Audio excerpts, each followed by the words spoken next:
Today, we will look at how to use supply and demand trading strategies for day trading and scalping in real life by showing the trades that I took. In the first part, we will do a little introduction to ranges and how to identify them together. In the next session, I'll show you how to scalp trade charts by only using 5 minutes and 1 or 2 minutes charts together, showing the first trade that I took. In the final section, we will focus on using one single time frame for scalping, and we will use a layer system for it, showing the second trade that I took. We have so much to do. If you're ready, let's start. Welcome our free trading course, all about price action trading, strategies, and smart money concepts. If you love scalping and day trading and looking for supply and demand strategies, check out my free course. You can find the links on Google Drive or directly from my website, which is in the description. And please try to watch videos in order, otherwise it can be really confusing.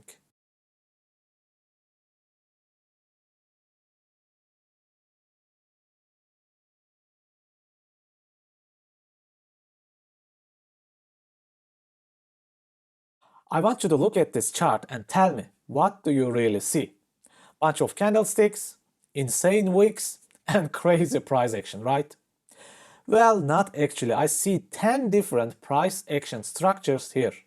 People ask me how to get this eagle vision that makes you see everything in one look.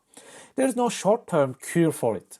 You need to get a large monitor or TV like 40 plus inches, hang it on the wall, and watch the chart 7/24 until your eyes really get used to it. This is the only solution.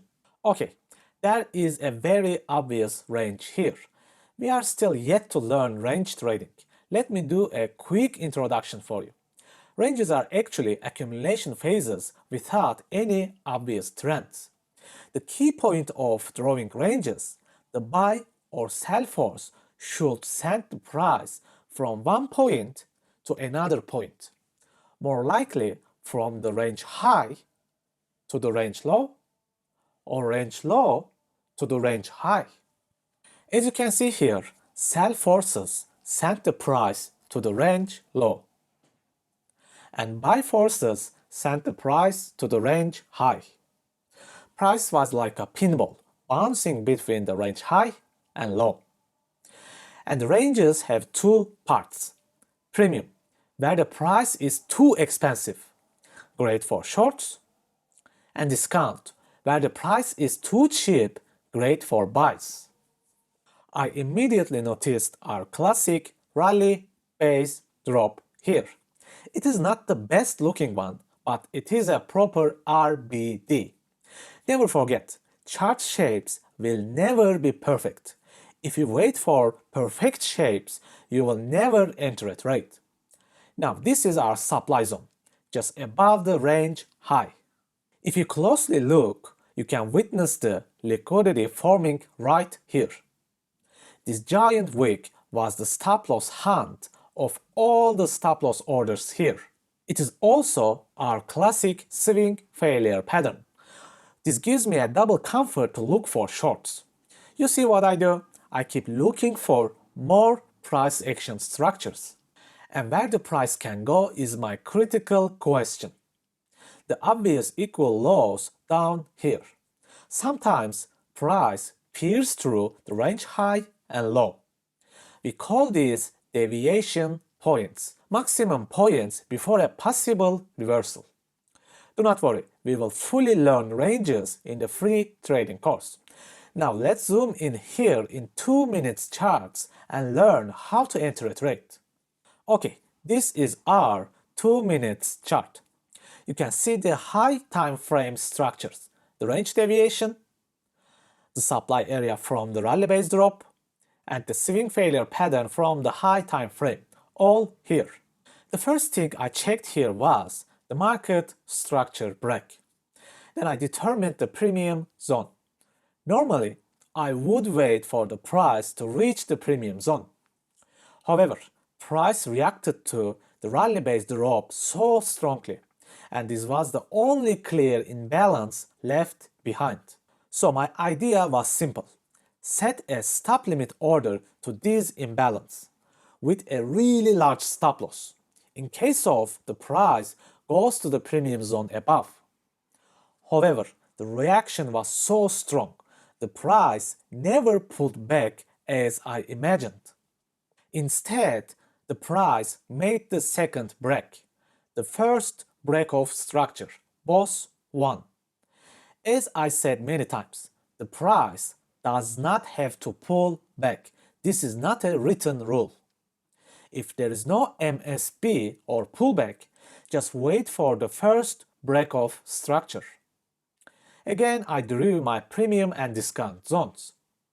Actually, I do not draw most of these things. I just draw them to explain them to you. Now you can see the tiny imbalance right here. This was my overall entry zone. Because I saw the liquidity forming right here, I waited for the liquidity hunt. Also, what do we have here? Let's check it out.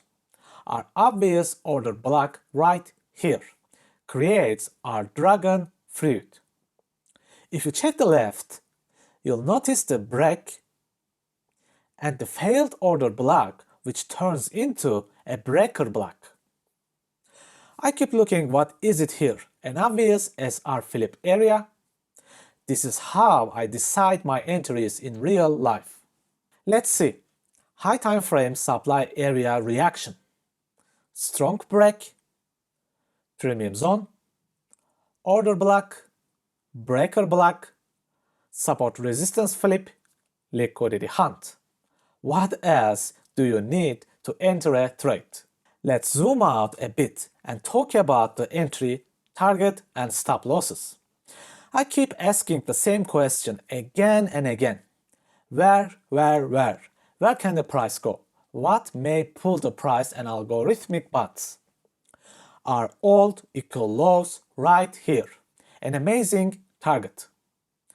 I placed this incredible 10-hour trade, making millions in a single night, keep flipping my account. I only wish that. Jokes aside, here is the real entry and stop loss. Price can easily pull back above and claim the untouched imbalance above. This is why I use large stop losses. 2-hour or 3-hour trades. All I need in this game. Obviously, this does not mean you can set 4-hour, 5-hour trades. Or even 10-hour, 15-hour trades. All this possible. I take trades like that time to time. However, if you are a beginner, you only focus on 1.5-hour, 2-hour, and 3-hour trades. You have to master these small rewards first, before moving on to bigger targets. Okay, let's check out this 15-minute single time frame trade. Firstly, please pause the video and identify the structures before me, and let's compare them together later on. First quiz, where is the rally base drop? RBD. If you can see it, please write RBD in the comment section so I can see if the free course is working or not. Yes, it is right here. This is not an ordinary rally-based drop. It is also the highest quality. First of all, the swing failure patterns. The second swing failure pattern is almost like an equal low. However, if you open low time frames, you'll notice that some stop loss orders is hunted. And after them, amazing breaks. Probably the highest quality break that I have seen nowadays. This creates our mega rally base drop supply zone. Do not focus on drawing a perfect zone. It is not needed. Just identify the zone. Let's see what is inside the zone. First of all, the imbalance is very obvious and untouched. Then you'll notice two breaker blocks together. Both of them failed to hold the price for the bullish action and became breaker blocks. And the general order block area above. What else do we have here? Support resistance flip area. I truly love SR flips. Can you also see the liquidity forming here? Many low time frame scalpers enter their short orders here, waiting for the price to fall. Let's check the premium and discount zones. Price became extremely expensive, the way I like it, before shorting an asset. What else? Our beloved optimal trade entry is the natural price reaction zone. Above all that, the price reaches our extreme zone. What was the extreme zone? Premium zone plus entry zone within the break. We certainly have a lot of things here. Let's check them again. Rally-based drop supply zone. Swing failure patterns. High quality breaks. Liquidity hunt. Double breaker blocks. Order block. Premium zone. Optimal trade entry area. And extreme interest zone. The complete layer system. For this trade, I did not even open a low time frame because I knew that the reaction would be extremely powerful because of so many price action structures together. All I was doing was placing an entry after the first red candle, right after the strong reaction. My target was quite simple. It was this giant imbalance. I expected to be filled. My stop loss was above the closest wick. This was a quick 2-hour trade. If you wanted to be safer, you could place stop loss order right above the highest wick, right here. But this would be a 1-hour to 1-hour trade. Again, all this depends on your risk management. Do you love taking risks? Set for tighter stop losses and aim bigger rewards. But I only focus on growing my account slowly. This is why I enjoy playing safe. Okay folks, this is how I keep using the rally-based drop and drop-based rally for day trading and scalping. These are very important supply and demand strategies used by day traders and scalpers. I believe that it will be really helpful in your trading life. I hope you subscribe to the channel and like the video. Thank you, please take care and see you soon.